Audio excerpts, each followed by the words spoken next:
আসসালামু আলাইকুম রহমতুল্লাহ। আমার কথা শুনবার জন্য আপনাদেরকে স্বাগত জানাই। সমালোচনা, এই পৃথিবীতে সমালোচনা থাকবে।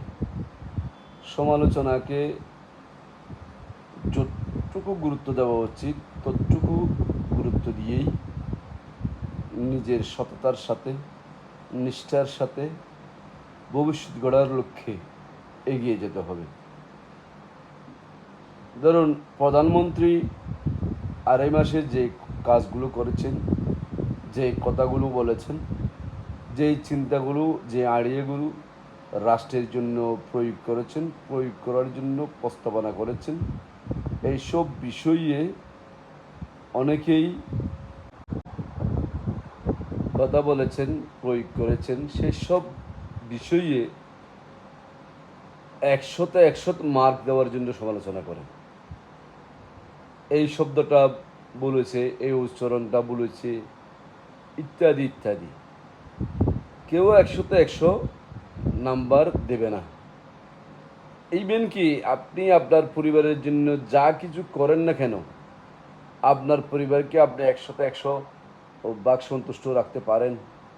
আপনার সমাজে, আপনার আত্মীয়তার মধ্যে, আপনার বন্ধুবান্ধবের মধ্যে আপনি যত কিছু করেন না কেন, আপনি কি 100-100 পাবেন? ও সন্তুষ্ট, সে থেকেই যাবে। এটা পৃথিবী সৃষ্টির যে লোককে সৃষ্টিকর্তা সৃষ্টি করেছেন তারই সম্ভবত ফর্মুলা। মানুষকে যত দেবে না কেন, মানুষ তবু আরও বেশি চাবে। মানুষকে সন্তুষ্ট করা যাবে না।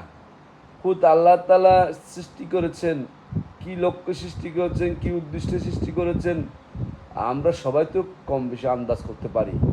সবাইকে আমরা মানি না। সন্তুষ্টি আমাদের মধ্যে নাই। বাংলাদেশে দীর্ঘ 17টি বছর পরে জনগণের ভোটে একটা সরকার ক্ষমতায় এসেছে। তারা কি করে না করে এগুলো নিয়ে সমগ্র দেশের জনগণ, পক্ষে বিপক্ষে সকল শক্তি এটা চুলচেরা বিশ্লেষণ করবেন। আমার কথা হচ্ছে, আপনারা ভালো কিছু হলে সেগুলোকে আমলে নেন, আর খারাপ কিছু হলে সেটাকে সমালোচনা করেন। কিন্তু আপনি বেছে বেছে কয়েকটা সমালোচনা করবেন আর আলোচনাগুলো করবেন না, এটা ঠিক না।